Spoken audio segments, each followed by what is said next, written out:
안녕하세요. 저는 올해로 50대 후반이 된 한 여성입니다. 옛말에 자식 농사가 가장 힘들다고 하더니만 이제서야 저는 그걸 뼈저리게 느끼고 있네요. 그동안 저는 참 잘 살았다고 생각하기만 했었거든요. 억장이 무너지는 일을 겪으며 참 마음대로 안 되던 자식 농사에 관한 이야기를 오늘 들려드리도록 하겠습니다. 그러면 제 이야기를 끝까지 들어봐 주세요. 저는 나름 결혼 전에는 잘 나가던 직장인이었습니다. 그 당시에는 여자가 사회적으로 지위가 높은 사람이 별로 없었기 때문에 능력이 있는 식적인 녀석을 찾아보는 것은 주변에서 참 힘든 일이었습니다. 저는 열심히 노력하고 또 노력한 끝에 좋은 직장에서 남들보다는 조금 인정받으며 살아갈 수 있었어요. 그 당시에 영어 공부도 열심히 하고 자격증도 준비하면서 저는 왠지 제가 여자로서 살아가는 것보다 멋진 직장인 여성으로 성공하는 꿈을 꾸며 살았습니다. 20대 중후반까지 정말 열심히 일했어요. 중간에 남자를 만나 결혼을 하긴 했지만 아이를 낳기 이전까지는 회사에 몰두하면서 끝까지 끈을 놓지 않았습니다. 하지만 큰아이를 낳고 연이어 둘째 아이까지 낳다 보니 여자로서 직장 생활을 할 수 있는 것에는 한계가 느껴지더라고요. 지금 생각해보면 제가 그때 왜 결혼을 그렇게 서둘렀는지 아직도 모르겠어요. 만약에 다시 태어날 수 있다면 40 정도가 될 때까지 결혼하지 않고 일만 열심히 할 거예요. 정말 한이 맺힐 정도로 아쉬웠거든요. 저는 20대 중반이 되고 나서 한 남자를 만나게 되었습니다. 직장에서 저를 이뻐하시던 팀장님이 소개시켜줬는데 정말 건실하고 착하고 순한 사람이었어요. 하지만 그때 저는 그렇게 착하기만 한 사람을 별로 좋아하진 않았습니다. 어느 정도 야망이 있고 자기만의 고집이 있는 그런 사람은 더 마음에 들어 했거든요. 하지만 그 남자는 저 만나면서부터 제가 마음에 들었다며 적극적으로 연락을 해왔어요. 별로 마음에 들진 않았지만 팀장님의 이미지 때문에 어쩔 수 없이 몇 번 연락을 더 주고받았죠. 제가 별로 시큰둥하자 팀장님은 중간에서 저희를 연결시켜 주시려고 퇴근 후 그 남자와 함께하는 자리에 저를 자주 부르셨어요. 어쩔 수 없이 몇 번 자리를 함께하면서 그 남자에 대해 알게 되었고 정말 좋은 사람이다라는 생각까지 하게 되었습니다. 얼마나 좋은 사람이길래 팀장님이 저와 그 남자를 연결해 주시려 하는지 나중에는 팀장님이 정말 대단하다라는 생각까지 들기도 했을 정도예요. 야, 진짜 둘이 잘 어울리네. 보기에는 이놈이 손해 보여도 얼마나 능력도 있고 일도 잘하는지 몰라. 얘네 회사 이사님이 나랑 잘하는 사람이잖아. 일 하나는 끝내줘. 집안도 좋고 능력도 있고. 네, 팀장님. 정말 좋으신 분 같아 보여요. 아이, 정말 그렇다니까. 내 말 믿고 한번 만나보라고. 아, 차차. 아유, 우리 큰애 생일이니까 깜빡했네. 내가 빨리 들어가 봐야 돼서 그러는데 오늘은 둘만 먹고 가. 알았지? 네? 아, 저기 팀장님. 팀장님은 약속 장소 앞에서 어색하게 일부러 저희 둘만 남겨놓고 자리를 떠나버리셨고 저와 그 남자는 단 둘이 식사를 하게 되었죠. 그 남자는 한눈에 봐도 무척 떨고 있는 것을 느낄 수가 있었어요. 손까지 덜덜 떨면서 제게 밥을 먹으라고 권하는 그의 눈빛은 매우 진솔해 보였습니다. 사람이 그렇잖아요. 자기를 좋아해주고 진심을 다해서 대해주는 것을 느끼면 기분이 좋아지듯이 저 또한 그 사람의 진심이 느껴져 기분이 좋더라고요. 그 남자는 정말 제게 온 정성을 다 쏟았고 그 후로 저도 어느 정도 마음을 열게 되었어요. 주말에 함께 영화도 봤고 식사도 했으며 이런저런 살아온 일들에 대해서도 얘기를 했었어요. 얼마 후 제가 만나는 사람이 있다는 것을 알게 된 직장 동료는 연애만 하고 결혼은 한참 후회하라고 충고를 해주더라고요. 그 친구는 재작년에 결혼을 했는데 이번 달에 회사를 그만둘 것 같다고 했거든요. 임신도 하고 시댁에서 더 이상 일을 하지 못하게 하신다면서 말이죠. 그 친구도 저 못지않게 열정도 많고 승진에 대한 욕심이 있어서 일을 정말 열심히 했었거든요. 진짜 내 말 들어. 연애는 좋은데 결혼은 한참 있다가 해라, 알았지? 사회생활 계속하기 정말 힘들어. 나 아마 다음 달에 퇴사할 것 같다. 아니 왜? 아이 낳고도 충분히 직장 다닐 수 있잖아. 아이 맡기면 되고. 그래, 나도 그렇게 생각은 하는데 그게 마음처럼 쉽지가 않다니까. 에휴. 아무튼 너는 꼭 이 회사에 남아서 내 대신 지켜주길 바란다. 직장 동료의 말을 들으면서도 저는 인정하지 않으려 했습니다. 충분히 결혼하고 아이를 낳고서도 사회생활을 하는 데 문제가 없다고 생각했죠. 그런 마음을 먹고 연애를 시작하게 되었고 2년여의 연애 기간을 보내게 되었어요. 남친은 세상 누구보다 저를 잘해주었고 법 없이도 살 만큼 심성이 많이 고운 편이었습니다. 한 번은 길거리에서 우연히 돈을 주운 적이 있었어요. 지하철로 들어가는 입구 쪽에 누군가 흘린 흰 봉투 하나가 있었는데 그 안에는 10,000원짜리가 10장이나 들어있더라고요. 대부분 이럴 때면 거의 모든 사람들은 아마 이게 웬 떡이냐 하면서 가져갔을 거예요. 저도 그 돈을 보자마자 그런 생각을 했었거든요. 그런데 남친은 그 봉투를 들고는 주인을 찾아줘야 한다는 사명감에 입사해서 안절부절하지 못했습니다. 지하철역 안으로 내려가서 분실물을 찾는 사람을 못 보았냐고 물어보았고 혹시라도 그 근처에서 그 봉투를 찾으라고 배회하고 있는 사람이 있을까봐 주변을 두리번거리더군요. 그때 날씨가 엄청 추웠기에 밥도 먹지 않은 상태로 밖을 돌아다니니 저는 슬슬 짜증이 나기 시작했어요. 하지만 남친의 그 마음을 꺾을 수는 없었습니다. 결국 저희는 주인 없는 그 봉투를 들고 그 근처에 있는 파출소에 가져다 주었고 저녁 9시나 되어서야 식사를 할 수 있게 되었죠. 몹시 서운하고 화가 났던 제게 남친은 말했어요. 나는 이렇게 살고 싶어. 나중에 내 자식들을 나도 이렇게 키울 거야. 진실된 마음으로 살아가면 사람들도 나를 이렇게 대해줄 거라고 믿거든. 그건 오빠 착각이야. 누가 그렇게 해준다고 고마운 줄이 나 아는 줄 알아? 세상 사람들 다 오빠 같지 않아. 어느 정도는 다 자기 욕심이 있고 이기적이라고. 그렇게 살아야 하고.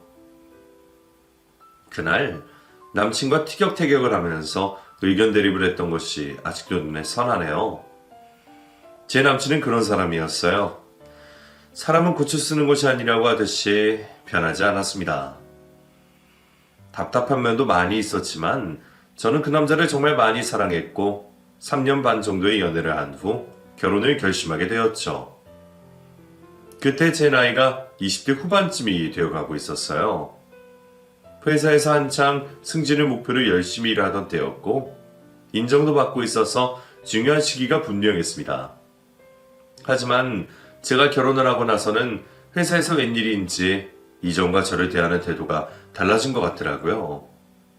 중요한 프로젝트를 맡기지 않았고 쉬엄쉬엄 하라는 식의 선배 말들이 이어졌어요. 어차피 아이를 임신하면 언제 그만둘지 모른다면서 그럼 회사에서만 손해일 것이라고 하더군요. 저는 말도 안 된다고 무슨 일이 있어도 끝까지 회사에 다닐 것이라고 말했지만 아무도 제 말을 들어주지는 않았습니다.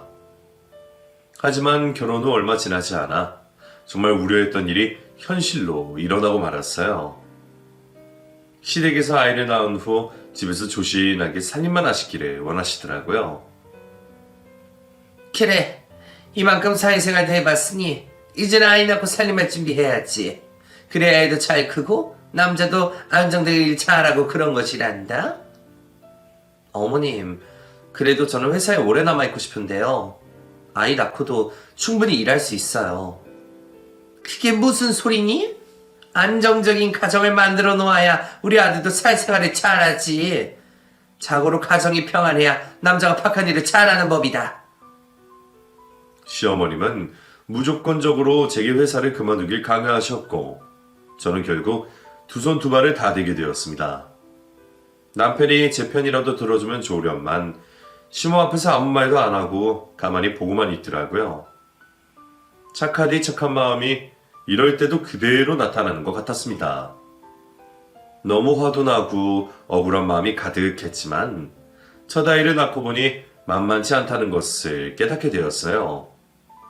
양쪽 부모님 모두 아이의 양육을 도와주실 여력이 되지 않는 한 여자가 직장 생활을 한다는 건 많이 힘들다는 현실의 세계에 부딪혔죠. 저는 결국 첫 아이를 낳고 연년생으로 둘째 아이까지 낳은 후 전업주부가 되었습니다.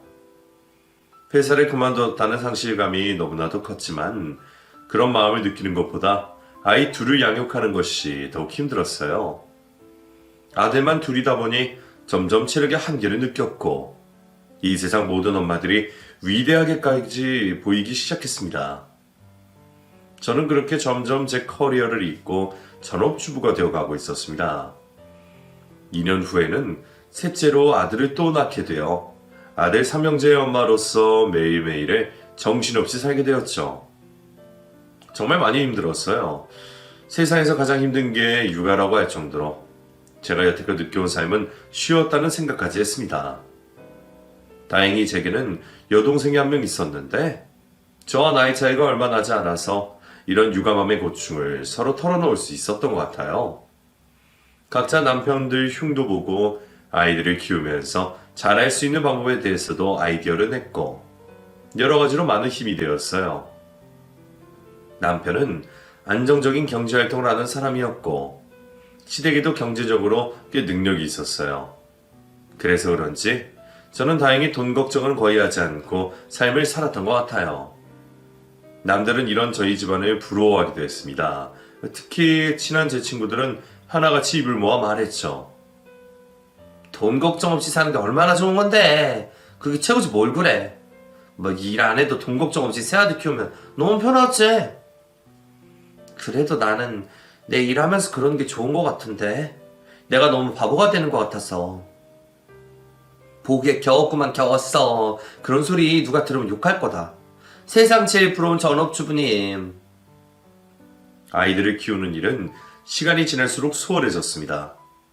말귀를 알아들 나이가 되니 삼형제는 서로를 위해 잘 놀아주었고 가끔 싸우기는 했어도 워낙 심성이 고운 형제들이라서 크게 번지는 일도 없었어요.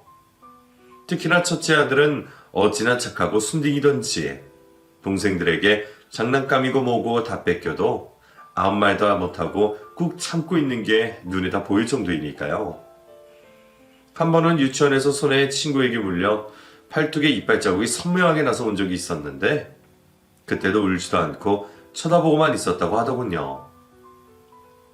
너무 화가 나서 유치원 선생님께 전화를 드렸더니 다른 친구들이 의뢰 제 아들을 그렇게 생각하고 더 많이 그런 것 같다고 했습니다. 저는 그 말을 듣는 순간 짜증이 확 났어요. 피는 못 속인다고. 자기 아빠 닮아서 꼭 똑같이 착하게만 구는 모습을 보기가 싫었거든요. 이런 말 하면 안 되지만 너무 화가 난 나머지 큰아들에게 친구한테 맞으면 너도 똑같이 때리라는 말까지도 해버렸네요. 둘째, 셋째 아들도 선천적으로 착하긴 했지만 유독 큰아들이 정말 순했었어요. 유치원을 졸업하고 초중고를 다니면서도 아들의 그런 착한 마음씨는 학교 친구들에게까지 소문이 다 날 정도였죠. 그렇다 보니 선생님들은 제 큰아들을 유독 많이 예뻐해 주셨어요.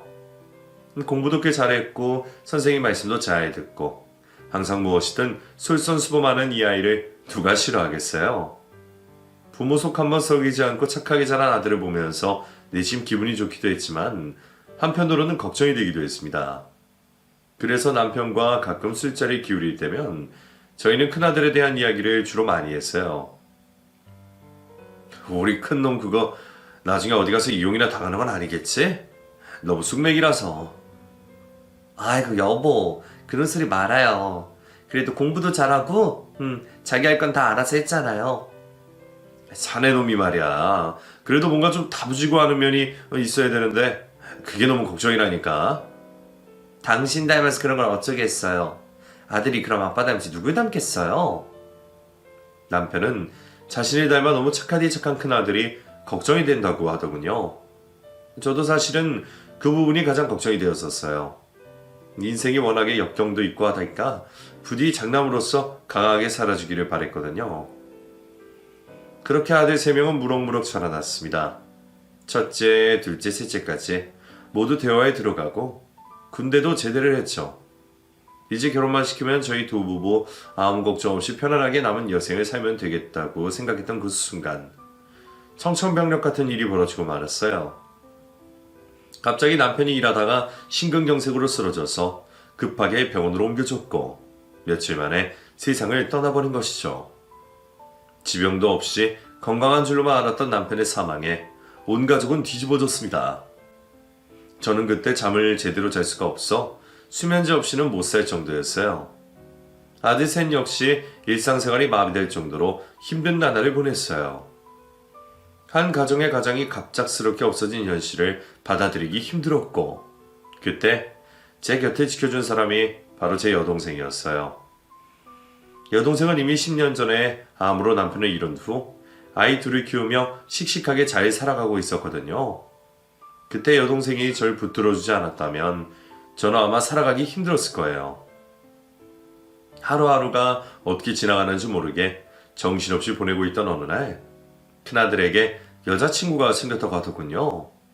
갑작스러운 말에 당황하긴 했지만 힘든 큰아들 곁에 의지할 수 있는 누군가가 생겼다니 다행이라는 생각도 들었어요. 아들은 이 지구상에서 가장 아름다운 여인이라면서 제게 상기된 얼굴로 말했어요. 엄마, 저 진짜 천사를 만난 것 같아요. 제게 이런 사람이 올 거라고는 상상도 못했는데. 그래, 다행이다. 너무 잘 됐어. 네 아빠 그렇게 되시고 마음 잡기 힘들었을 텐데 어쩌면 인연이 이렇게 나타났다니. 아빠가 보내주신 것 같아요. 큰아들 마음 잡고 잘 살아가라고. 엄마, 저 이제 좀 숨이 쉬어지고 웃음도 나오고 그녀 때문에 모든 것이 제자리로 돌아왔어요. 아들의 말을 듣고 얼마나 기분이 좋았는지 모릅니다. 삼형제 중에서 가장 마음이 약하고 순해서 이번 일을 겪으면서 어떻게 버텨낼지 정말 고민이 많았거든요. 저는 제 여동생에게까지 자랑을 하면서 안도의 한숨을 쉬었습니다. 여동생 역시 이럴 때는 곁에서 지켜주는 이성 친구가 최고라고 하면서 조카의 연애를 응원해 주었어요. 그리고 얼마 후 제 여동생이 큰아들이 연애하는 모습을 우연히 보았다고 하더군요. 저희 집 앞까지 와서는 제 아들의 자동차를 그 여자가 끌고 갔다고 했어요. 그 차는 남편이 아들 직장생활 시작한 기념으로 사준 첫 차라 아들이 정말 애지중지하면서 타는 차거든요. 저는 그 말을 듣고 내심 서운한 마음이 들어 아들을 불러 들어보았어요. 아들아, 저기 이모가 너를 집 앞에서 봤다는데 네 차를 왜 여자친구가 끌고 가? 아, 엄마, 그게 저기 내일 어디 외곽을 나가야 되는데 교통편이 불편하다고 빌려달라고 해서 난 기쁜 마음으로 빌려준 건데. 왜? 아니, 그래도 그 차는 네 아빠가 취업기념으로 사준 차인데 여자친구가 운전이 어떤지도 모르고 엄마는 좀 그런데? 에이, 엄마, 난 그녀를 위해서라면 내 모든 걸 다 줘도 아깝지 않다고 생각해요. 정말이야. 날 이렇게 다시 일으켜 세워준 여자잖아요. 아들은 그날 자동차를 빌려준 것을 시작으로 그녀에게 엄청나게 많은 것을 베풀었던 모양이에요. 자세하게 말을 하지 않아서 알 수는 없었지만 아들이 받는 월급으로도 카드값을 메꾸기 부족하다고 도움을 요청하는 것을 보니 뭔가 일이 이상하게 돌아가고 있는 것 같다는 생각이 들었습니다. 저는 그녀를 한번 보고 싶었어요. 도대체 어떤 여자이길래 순수한 우리 큰아들의 혼을 쏙 빼놓았나 싶었거든요. 아들에게 부탁을 해서 소개를 시켜달라고 했고 그로부터 한 달 후쯤 고급 레스토랑에서 그녀를 만나게 되었습니다. 싹싹하게 웃으며 제게 어머니 어머니라고 부르는 그녀였지만 저는 왠지 무언가 마음에 들지 않았어요. 인생을 살아보니 사람이 겉과 속이 틀린 것처럼 웬만해서는 보이더라고요. 그녀는 왠지 그런 느낌이 가득했습니다. 얼굴도 몇 군데에 손을 댄 듯한 느낌이었는데 뭔가 모르게 세 보였고 제게 선뜻 다가와서 싹싹하게 행동하는 것도 왠지 남자 경험이 많을 것 같다는 생각이 들더군요. 하지만 아들은 얼핏 보아도 그 여자에게 온 정신이 다 팔린 것 같았습니다. 스테이크를 자를 때에도 뭔가 부족해서 직원을 부를 때에도 모든 것이 그 여자를 위해 초점이 맞춰져서 안절부절 못하더군요. 그 모습을 보니 또 마음이 답답해져서 집에 온 후 제 여동생에게 하소연을 했어요. 남편이 죽고 나니 의지하고 속 얘기할 곳이라고는 동생밖에 없더라고요. 여동생은 제 이야기를 듣더니 요즘 뭔가 목적을 가지고 남자들한테 의도적으로 접근하는 여자들이 많다면서 조심하는 것이 좋다고 하더군요. 더군다나 저희 집안이 가지고 있는 임대료가 나오는 건물도 있었고 제 아들도 나이에 비해서 꽤나 번듯하게 하고 다녔었거든요. 갑자기 지혜비가 세상을 떠나서 마음이 많이 힘들었던 틈에 타서 의도적으로 접근했을 수 있다는 생각을 하니까 갑자기 소름이 확 끼치기도 했습니다. 그렇다고 아들이 좋아 죽는 연애를 하지 말라고 할 수도 없는 노릇이고 정말 미쳐버리겠더라고요. 큰아들이 좀 중심을 잡고 착한 며느리 얻어야 일이 있는 동생들도 그걸 보고 배울 텐데 말이죠. 저희 집 아들 셋이 좀 또래 남자들에 비해 순수한 건 사실이에요.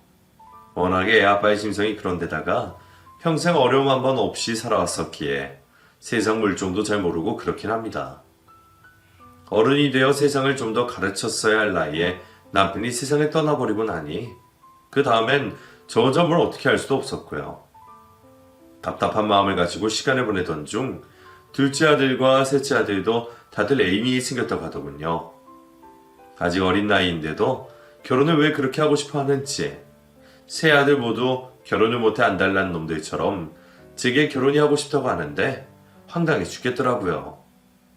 그때 큰아들이 막 30살 정도 되었을 테니까 세 아들 모두 결혼이 늦은 것도 아니었거든요. 아들들이 하도 서화를 해대길래 저는 어쩔 수 없이 결혼을 허락해 주었습니다. 자식들이 커보니 엄마 마음대로 할 수 있는 것은 아무것도 없더라고요. 가장 마음에 들지 않던 큰아들을 결혼시킬 때 제 마음이 얼마나 상했었는지 몰라요. 아들과 몇 번이나 이 문제로 다투기도 했었고요. 아들은 제가 이유도 없이 싫어한다면서 모진 말까지도 하더라고요. 엄마, 왜 그렇게 이유도 없이 그 사람을 미워하세요? 뭐가 마음에 안 드세요? 엄마 아들, 잘난 것 하나 없는 엄마 큰아들을 이렇게 많이 아껴주고 사랑해주는데 왜요? 아니 이놈아, 엄마 말 좀 들어봐. 멀쩡하다 네가 차 사고가 났다고 하질 않나. 카드값이 모자라서 나한테 돈을 달라고 하질 않나.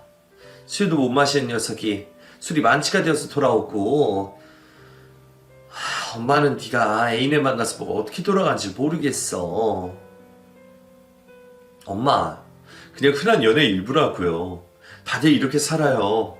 엄마가 너무 오냐오냐 하면서 키우다 보니 저희 집 모두 다 온실 속의 화초처럼 아무것도 모르고 그러는 거 아니에요. 제발 이제는 이대로 저희 좀 내버려 두세요. 뭐? 이 녀석아, 너 엄마한테 그게 무슨... 동생들도 저도 다 성인이에요. 다들 평생에 함께하고 싶은 여자가 생겼다고요. 엄마, 이런 식으로 저희 계속 구속하려고 하시면 저희 평생 아무것도 못하는 바보로 살아갈 수밖에 없다고요. 큰아들과의 마찰 때문에 저는 정말 속이 많이 상했었어요. 눈에 콩깍지가 씌어지니 엄마가 뭐가 아무것도 보이지 않는 모양인 것 같아서 가슴이 찢어지는 듯 했습니다.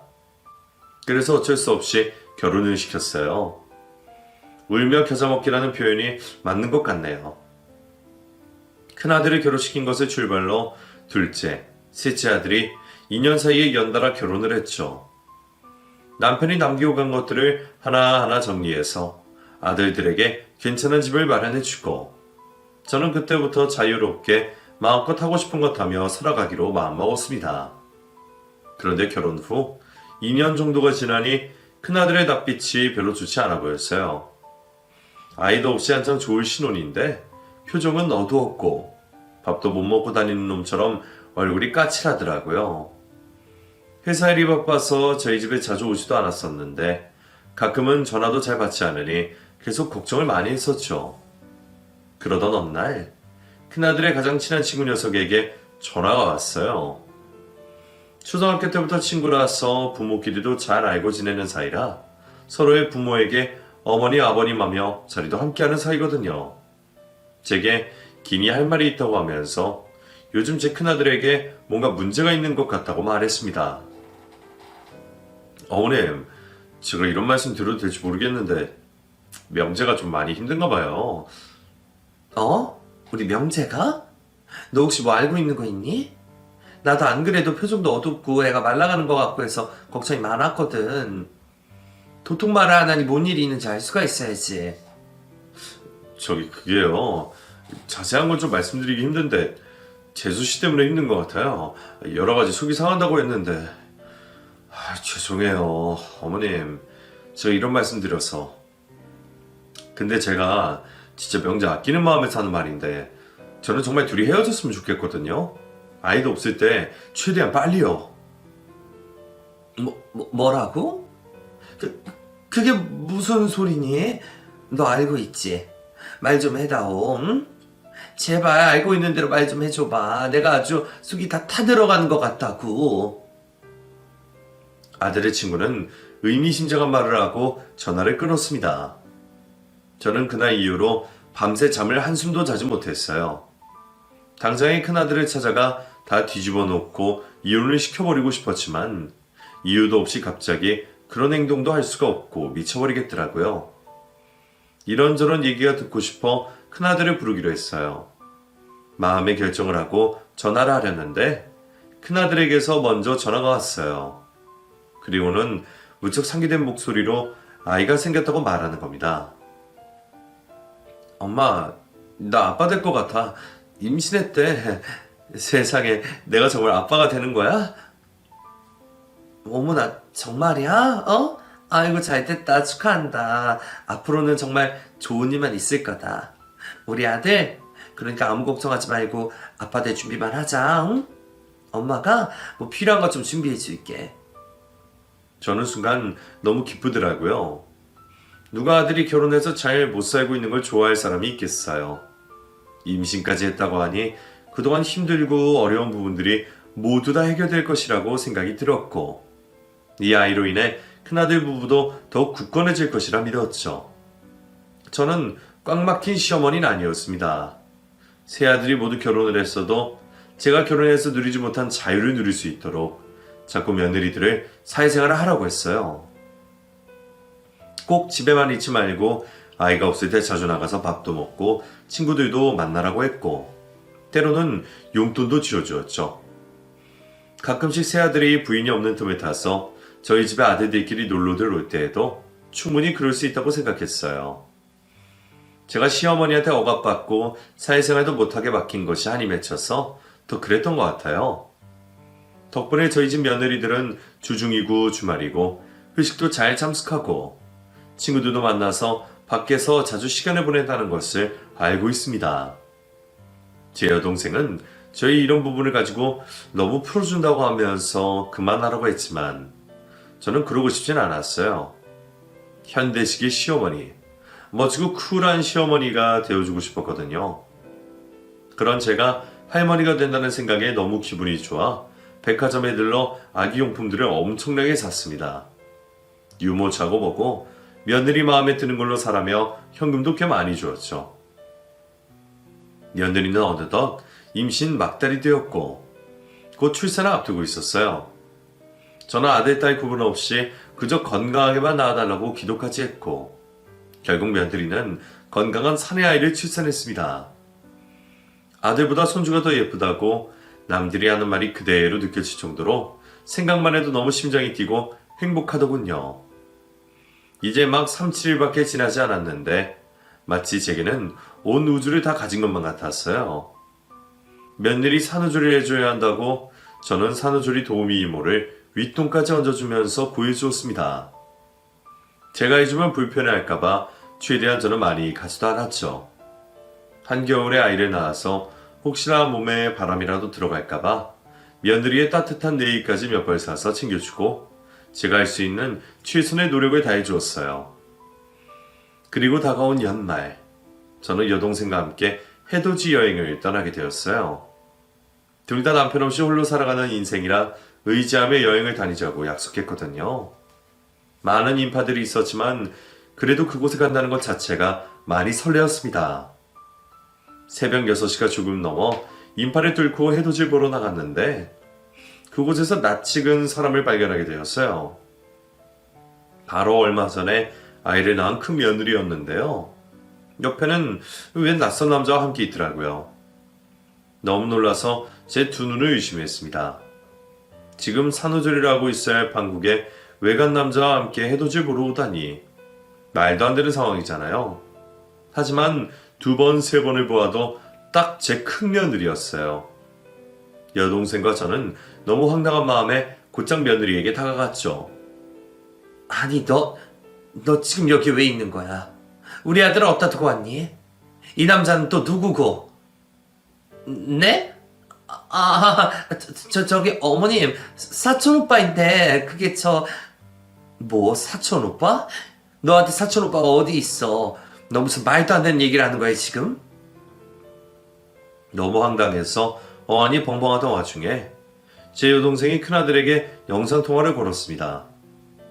아무것도 모르는 큰아들은 밤새워 우는 아이를 달래면서 새벽부터 컵라면 하나를 먹고 있더라고요. 이모, 엄마, 여행 즐거우세요? 아직 해 안 떴죠? 안 추워요? 너 네 마누라 어디 갔는지 알고 다니는 거야? 꼴 좋다 꼴 좋아. 저기 친정에 잠깐. 친정 같은 소리 하고 있네. 네 마누라 보이냐?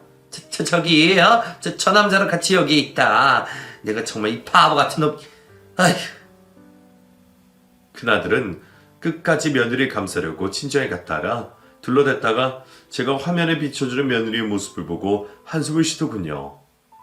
그 순간 며느리는 그 남자와 함께 저쪽으로 임파속을 두르며 빠른 걸음으로 가기 시작했어요. 저는 더 이상 참을 수 없이 미친 듯이 소리를 지르며 그들을 쫓아갔죠. 야, 이것들 거기 안 서? 너 네가 그러고 내 며느리냐? 우리 아들 어디다 두고 외간 남자를 해돋이를 보러 와? 몸푼 지 얼마나 됐다고 네가 이런 짓을 해? 어디 감히 이 나쁜 년. 뛰어가서 드디어 며느리의 옷을 낚아챌 수 있었습니다. 저는 그대로 며느리의 머리채를 잡아채고는 마구 흔들어댔어요. 언제부터야? 허구한 날 밖으로 쏘다니고 그래도 내가 아무 말도 안 했지 않니? 그저 내 아들이랑 같이 살고 있으니까 다 좋게만 보려고 했다고. 근데 네가 이딴 짓을 해. 네 년이 이러고도 사람이냐? 네 새끼 낳은 지 이제 고작 3, 7일밖에 안 됐는데 너 지금 이게 뭐 하는 짓이냐? 사람들은 웅성거리며 저희들 주변으로 몰려들기 시작했어요. 며느리는 머리채를 잡은 제 손을 부리치려고 안간힘을 쓰고 있었죠. 그리고 그 순간 제 여동생은 그 남자를 붙들어 멱살잡이를 하고 있었습니다. 해돋이를 보러 온 많은 사람들 사이에서 완전히 구경거리가 제대로 난 거죠. 평소 제 모습 같았으면 상상도 못할 일이지만 아들이 이 꼴을 당했다는 생각을 하니 물불 안 가리고 막 들이대게 되더라고요. 여자는 약하지만 엄마는 강하다는 말이 딱 들어맞는 순간이었습니다. 창피하고 뭐고 다 상관없었어요. 어머니 왜 이러세요? 쪽팔리게. 저 애 낳은 지 얼마 안 돼 산모라고요. 산모한테 이러시면 벌 받으시죠. 이거 빨리 놔요. 놓으시라고요. 그래, 너 말 잘했다. 산모? 옳거니 너 산모였지. 애 낳은 지 한 달도 안 된 산모가 다른 남자랑 밤에 지새워 해돋이를 보러 온 건 어떻게 설명할 거냐? 너네 초에 사람년도 아니야. 언제부터냐? 내 아들 피마를 간 게 언제부터야? 한참을 난장판을 만들고 난 후 며느리와 그 남자는 저희의 손을 뿌리치고 도망치듯 빠져나가 버렸습니다. 저는 그대로 바로 아들이 있는 집으로 올라갔고 여태까지의 상황에 대해서 들을 수 있었어요. 아들은 이미 오래전부터 아내의 외도에 대해서 알고 있었는데 차마 어떻게 할 수가 없어 모르는 척하며 살아왔던 것이더군요. 이 바보 같은 놈이 연애 막바지부터 그걸 알고 있었는데 정리한다는 며느리의 말을 믿고 결혼까지 했었더라고요. 엄마, 난 정말 믿었어. 꼭 정리한다고 했고 이미 끝난 사이라고 했어. 그냥 나 그거만 믿고 있었다고. 너무 사랑하니까 나를 세상에서 다시 살게 해준 사람이니까. 아이고 이 바보 같은 놈아. 사람을 고쳐 쓰는 게 아니라는 말도 모르냐? 이 순진한 놈아. 아이고 이 등신. 이 애는 니에 맞는 거야? 확실해? 엄마, 어떻게 그런 말씀을 하세요? 그런 의심하지 마세요. 이 애는 누가 뭐래도 내 아이야. 이 등신 같은 놈이 아직도 정신 못 차리고 있네. 누가 뭐래도 내 아이. 그년이 지금 애 낳은 지 한 달도 안 돼서 다른 놈이랑 해돋이보러 여행을 갔는데 네 애가 확실해? 언제까지 이렇게 아무것도 모르는 바보처럼 살래? 엄마 죽는 꼴 보고 싶어서 이러는 거냐? 아들은 누가 뭐래도 자신의 핏줄이라고 확신하고 있더라고요. 순진한 건지 바보 같은 건지 저는 아들을 그대로 내버려 둘 수가 없었습니다. 바로 둘째 아들에게 전화를 걸어 손주에 대한 유전자 검사를 해달라고 부탁을 했고 결국 큰아들과 손주는 친자 불일치의 관계로 나왔다는 결론을 받게 되었죠. 정말 하늘이 무너진다는 소리가 딱 이때 걸맞는 소리인 것 같아요. 남편이 죽었을 때의 그런 처참한 심정을 다시 한번 느끼는 순간이었던 것 같습니다. 그날 얼마나 충격을 받았는지 순간 정신을 잃었을 정도였어요. 큰아들 역시 자신의 아이가 아니라는 것이 상당한 충격이었는지 한동안 아무 말도 하지 못하고 있더군요. 해돋이 장소에서 그대로 도망친 며느리가 며칠째 집에도 들어오고 있지 않자 저는 아이를 데리고 며느리의 친정으로 향했습니다. 그리고는 손주를 그곳에 눕혀놓고 말했죠. 이 아이, 우리 집과는 전혀 관계없는 아이입니다. 이 집 따님이 몸푼 지 한 달도 안 돼서 산후조리 중에 다른 남자를 해돋이 여행을 왔더라고요. 어떻게 된 일인지 설명 좀 해주시겠어요? 네? 아니 사돈 그게 다 무슨 말씀이신지 우리 딸이 그럴 애가 아닌데? 그럴 애입니다. 아주 싹수가 노랗더군요. 연애할 때부터 우리 아들 차를 빌려서 사고를 내고 카드값을 펑펑 쓰게 하면서 도대체 뭘 보고 결혼한 건지 모르겠지만 철저하게 저희 아들을 이용했더군요. 밖에서 즐기고 다 즐기고 다른 남자애까지 임신한 여자를 도대체 어떻게 받아들여야 할까요? 말씀 좀 해보세요. 네 말씀 좀. 아니 뭔가 오해가 있으실 거예요. 이놈의 기집애가 어떻게 이런 오해는 개뿔. 이런 건 오해라는 말이 아니라 파렴치한 쓰레기라고 하는 겁니다. 아무튼 그동안의 정신적 피해 보상으로 이혼 소송에서 위자료 청구할 거고 당신들 가게 앞에 내가 다 소문내고 다닐 테니까 그런 줄 알아요. 내 아들 이 꼴로 만들어 놓은 거 나 절대로 가만히 못 있어. 용납 못해. 저는 그렇게 남의 집 손주를 데려다 놓고 그 집을 박차고 나왔습니다. 집에 와보니 아들 녀석이 마시지도 못하는 술을 마시고 울고 있는데 그 모습을 보니 가슴이 또 찢어지더라고요. 하지만 더 이상 울면서 힘들어하고 있기만 한 아들의 모습도 보기 싫었습니다. 이제부터는 무슨 일이 있어도 흔들리지 않는 강한 사람이 되었으면 좋겠다고 생각했고 소리를 버럭 질렀어요. 당장 눈물 닦지 못해? 네가 뭘 잘했다고 울어 뭘? 예미한테 불효 언제까지 할 거야? 그만하고 그런 년 당장 잊어. 네 자식도 아닌 애한테도 절대 미련 같은 거 갖지 말고. 네가 뭐가 부족해서 그래? 뭐가? 죄송합니다. 정말 죄송해요. 아들이 못나서 아들이 이 꼴밖에 못돼서. 이놈아, 그런 아들을 낳은 사람이 바로 나다. 내 가슴에 대못 박는 거 이제 그만하고 정신 똑바로 차리고 살아. 그런 년들한테 실컷 이용이나 당하지 말고. 일부러 더 단호하게 말하고 난 후 한참 후에 저는 말없이 아들을 안아주었어요. 그리고는 앞으로 절대로 이런 쓸데없는 눈물은 흘리지 말라고 약속을 받아내었죠. 큰아들은 그 후로는 큰 마음을 먹고 이혼 소송을 준비했고 그 상간남에 대한 신상 정보도 알아내더군요. 알고 보니 상간남은 며느리와 아주 오래전부터 사귀었던 사람인데 잠시 헤어졌던 순간에 저희 아들을 만나 결혼을 했던 모양이더라고요. 그런데도 잊지 못하고 지속적으로 만나다가 결국 상간남의 아이까지 임신한 것이고요. 아들은 그 상간남을 찾아갔다고 했어요. 둘째, 셋째 동생들과 함께요. 상간남이 다니는 회사에 찾아가 큰 소리로 난장판을 만들어버렸고 결국 경찰서까지 가는 일이 벌어졌습니다. 하지만 저는 그걸로 아들에게 뭐라고 하지 않았어요. 죄송하다고 하는 아들에게 오히려 잘했다고 했어요. 명예훼손으로 고소를 당해 벌금을 낸다고 해도 그 돈이 아깝지 않다고 했습니다. 병아리가 알을 깨고 나오려는 그 순간이라고 생각했기 때문이에요. 맨날 말없이 조용하게 참고만 있던 큰아들이 그렇게까지 했다면 분명히 앞으로는 뭔가 달라진 삶을 살 수 있을 것이라고 기대했어요. 잘했다, 아주 잘했어. 그래, 이제 마음이 좀 후련하지? 네, 엄마. 몇 날 며칠 잠도 못 자고 마음속으로 끙끙댔는데 그렇게라도 하고 나니까 제 마음이 후련해졌어요.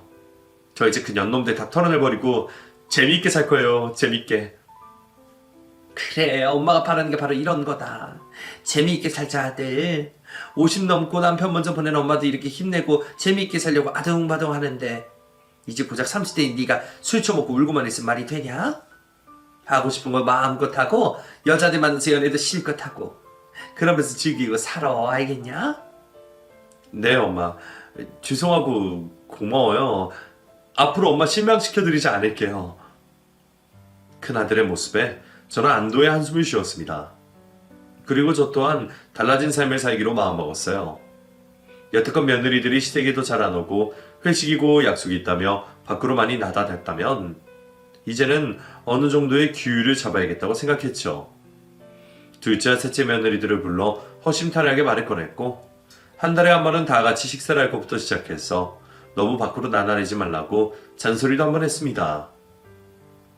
큰 며느리에게 큰 배신을 크게 당하고 나니 무조건적으로 모든 것을 다 용인해 줄 필요는 없다는 생각이 들더라고요.